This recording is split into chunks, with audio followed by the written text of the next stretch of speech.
Yo, what's up YouTube? Dirty Dan Gaming coming back with another Rise of Kingdoms video. Today we are going to continue our commander guide. Going to keep adding to this playlist. Today we're going to talk about a commander and a commander type of what I'm very heavily focused in, and that is cavalry. He will be the third wheel commander that you experience in your new KVK. Third commander in your KVK timeline, or kingdom timeline, I'm sorry. And that is none other than Mr. Fluffy, Mr. Genghis Khan. Now, when Genghis Khan first came out, he was very highly sought after because he does a lot of things pretty well. But what we have seen as a trend, especially for cavalry players, and you guys will know my stripe with this, is that he just gets targeted so damn much. But he does have some good things going for him. But primarily what we want to build up on this channel is, are these commanders good for Season of Conquest and on? Again, the whole premise behind that is because once you get up to about a year of gameplay, your kingdom will then enter what is called Season of Conquest. That opens up KVK modes like Heroic Anthem, Strife of the Eight, as well as March of the Ages, the new mode that we have now. So the way that I'm building up these guides and playlists is to let you know, are these commanders a good investment in 2021 going into March of the Ages. Season of Conquest. So let's check Genghis Khan out. He is a cavalry versatility and skill commander. As most of us know, and for the new players, the versatility tree is pretty trash. Hopefully Lilith does something about that soon, along with the integration tree. I know that has been talks amongst other content creators, and I know people in the community can use a nice refresh on some of those trees as well. And let's jump into his skills. First skill is going to be pretty straightforward. It is Chosen One, direct damage factor of 1700. Genghis Khan is the first commander that we have gotten that gives you a lower rage requirement than 1000. So a rage requirement of 950. This probably saves you about a turn, so you should see his active skill proc off about a turn earlier than everyone else's. So that's pretty nice. Moving on to his second skill, Cyclone of the Steppes. The rage requirement, he's going to get a rage requirement reduction of 100. So it's going to bring that 950 rage requirement down to 850. So you might be getting that active skill proc off 2 turns earlier than most people, which is very nice. This next part of his skill is what really hinders Genghis Khan, and that's when cavalry units led by this commander, he gets a 15% increased march speed, but if he's actively attacked, the march speed buff is removed and march speed is further reduced by 10%. So you're effectively getting a 25% reduction on your march speed, which makes him extremely slow when trying to get out of battles. And again, as I stated, your heavy high DPS commanders, whether it's a cavalry commander, whether it's archery or infantry, those high skill damage commanders are always going to be heavily targeted. So this second skill really, although it's nice with the rage requirement, but it really hinders him a little bit. However, he is, I think, saved a bit with the commander that has just been released, and we'll touch on that a little bit when we kind of jump into what kind of pairings you can do with Genghis Khan. Moving on to the next skill, Nomadic Empire. When troops led by this commander consist of only cavalry and more than 70% of units remain, they deal 30% increased damage. So this is really nice. This is what we saw with an initial commander in Minamoto, which I probably should have done a guide on Mina before Khan. So I might drop 2 videos back to back right now because probably should have done Minamoto first. But in Minamoto's 4th skill, you do have a chance to tag a debuff to a march, an enemy march, and gives a 30% damage debuff to them. So essentially they're taking 30% more damage, and that's from all targets. So that debuff is really nice. And yes, I'll probably do a video because I want to touch on that a little bit as well. So this is really nice for the open field, although it's not going to probably last very long. Where this will be really nice is in a rally situation, and pretty much all you're really going to see Khan in a rally situation is going to be KVK2, although the meta that we saw was pretty much all Alex YSGs and Archer marches, if anyone has those available, like Edward Tommy or Edward YSG. So that alone right there is where his value kind of drops off significantly. Again, this is more of a rally skill because you can upkeep this for pretty long as you are doing a good job of reinforcing your rally. So with him not being part of any rally metas going forward, his value significantly drops, but because you can see on the 2nd skill that you're getting a nice addition of the rage reduction, but that 25% reduction in march speed, or I guess you can technically say it's 10%, because he's, you know, you're going back to the base because you're just going to lose that entirely, but whatever. That skill isn't the greatest. You're getting a little bit of a gain for a bigger negativity, I guess you can say. So you can already see that the value kind of starts to drop off a little bit with Genghis Khan here. Moving on, we have military lifestyle, and this is going to give you a 30% skill damage bonus when less than 50% of units remain, and gain an extra 25 rage when attacked. So there's a few things that I don't like about this skill, is that when you have less than 50% of troops remaining, unless you are in a heroic anthem or a strife of the 8 where you can have the increased troop capacity up to about 400,000, and you have a Khan on the field of 400k of a full march and he dips to just under 200k, I think that's the only scenario where I would say that it's okay that you can leave him on the field for a little bit longer. But if you're just using a 200k march of a Genghis Khan and he drops below 50%, that's less than 100k troops on the field without having a significant debuff or a buff for your allies, as he is just primarily kind of this DPS commander. He should just be brought back to be refreshed. At least that was my playstyle with him when I was using Khan. So there's one exception to the rule, and that's once you get into Season of Conquest. So again, here you're seeing a skill that's not really giving you a ton of value. And again, he's going to be so heavily targeted that when he drops below 50% of units remaining, that march is probably going to be gone in another 3 to 5 seconds anyway. You're maybe going to get off another skill, but at such a reduced skill damage because of the units remaining, I just don't see the value in this skill.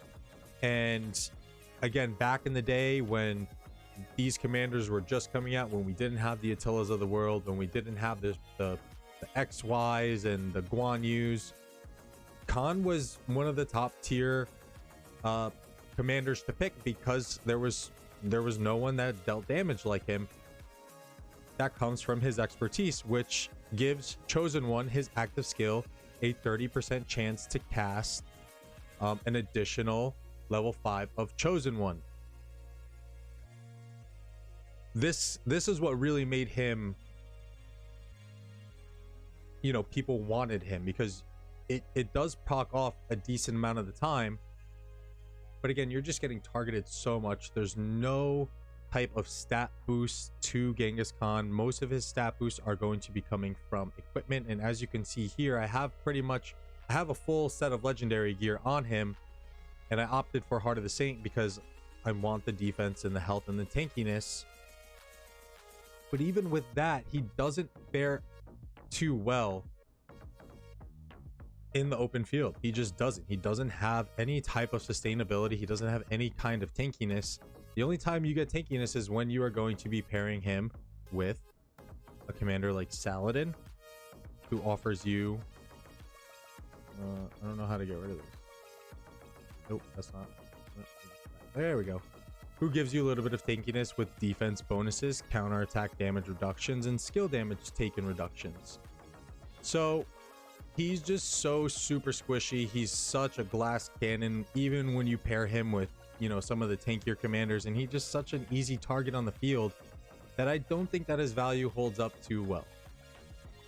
Real quick, we'll just kind of shoot through some pairings that you can do with Genghis Khan. You can always opt for a super glass cannon approach with a double C, with a Minamoto you can use him with as well. I use that a little bit in my KVK2 and KVK3. Saladin is probably your best option to go with. This past KVK4, I felt like I didn't want to waste having a legendary commander sitting on the bench, so I did opt to go with a classic combo in KVK4 with Khan and Saladin, although I'd much rather do a Saladin YSG, Saladin Takeda, Saladin William. Any of those are much better than Khan. Do not run Khan with Attila. I tried it. It just doesn't really do much. I tried running Saladin with my Takeda, and then I paired up Khan, Attila, Attila, Khan, and it just didn't really do anything. Jadwiga, I think the discussion may still be out. I saw a couple people using a Khan Jadwiga, but again, I just don't think that over here you're getting a 10% defense bonus when you're on the map and a little bit of damage reduction on your troops over here, but I just don't think that it's enough. I would say probably the best combo that you could put with a Genghis Khan right now is going to be XY. Partly because if you're running XY primary, he has a 900 rage requirement as opposed to Khan's 950, and with their two stackable skills where Khan is going to reduce that active skill further excuse me active skill further of 100, and then XY skill over here, which gives you another 50 rage requirement reduction, you are going to be sitting at a very pretty 750 rage requirement for Shang Yu and Genghis Khan. Shang Yu does do a little bit better in the field because he has this nice talent over here, which I think adds quite a bit of tankiness to this two commanders. It actually is surprisingly helps their tankiness quite significantly, I've noticed. But again, if we're just going back to Khan and then the pairings that you're looking for in your, again, in your first couple KVKs where you're talking about double C and Mina, you can even do YSG for, you know, super damage. I actually used this combo in my KVK2 with Alexander the Great when Alex was even just at a 5511. And you can see here, Alexander, I know he's like a must max commander. But again, I'm super cav focused on this account and really trying to gear it up so that I have those 5 dirty cav marches on the field at some point.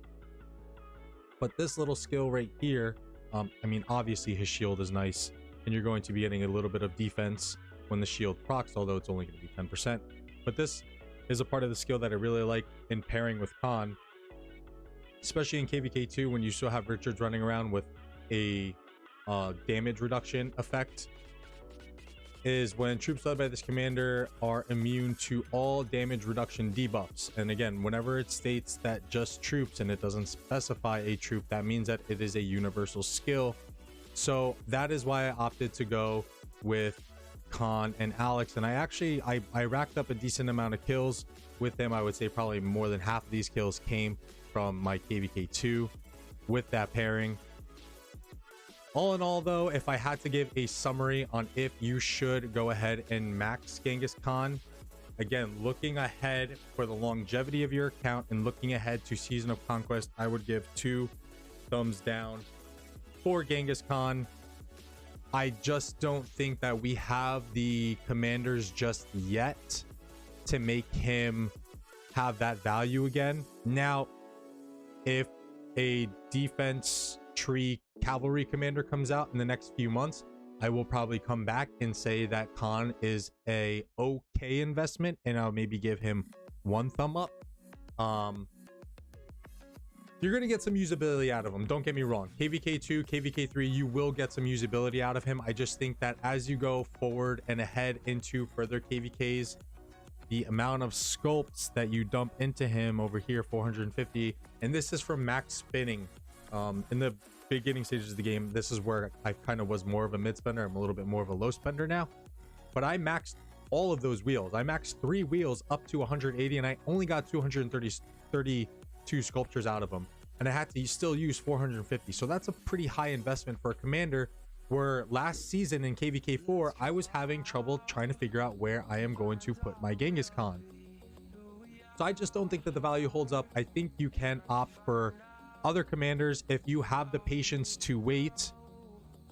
Then I would say, you know, you'll probably have to wait an additional probably 200 days or 300 days after Khan comes out. I would say 200 days until you get a commander like William. And William is a much better investment. Let's go to rarity. William is a much better investment because he's doing a lot of the things that Khan does and cranking out some crazy high damage, but he's also giving you some ally buffs in terms of defense and also rage. So until we get tankier cav commanders, and even if it's another support commander, I have trouble working him into my lineup again as a super cav focused player. If you're not a cav focused player, don't even blink at this guy. He's not worth it. I guess this is more for those cav focused players. I would skip him. Save the sculpts. Obviously go for your Saladin 5511. We'll do a video on him coming up shortly. Obviously save for your Attila Takedas, save for XY. Your call if you want to go with the Jadwiga, but we've seen some really nasty reports with a Saladin YSS from the KVK that is going on with, I think it was Kingdom 412 and whoever they were going up against. So in summary, is this commander a worthy investment in 2021? I just don't think so. I think you have better options looking down the road. And again, in this channel, we want to gear you guys up for the longevity of the game. We want to gear you up for the long haul. And he is just not one of those commanders that is going to hold up very well. So with that, video went a little bit longer than I thought it was going to go. And excuse the coughing. I'm still not editing just yet, but I will. I'm looking for a better software that's going to make it a little bit easier for me, because some of those softwares are pretty dang hard to get the hang of. So with that, 30 Day in Gaming, I'm going to peace out and probably drop another video with Minamoto, maybe even Double C, because I totally forgot about those commanders. And you will need those guys in KVK1 as opposed to Khan, who's going to be in KVK2. So with that, let me jump into another video. And as always, peace out. I love y'all. And also smash a like. It helps the channel a lot. And if you like the content, subscribe. And whatever else you guys want to talk about, drop a comment below. And again, I love y'all. Peace out. Have a good weekend.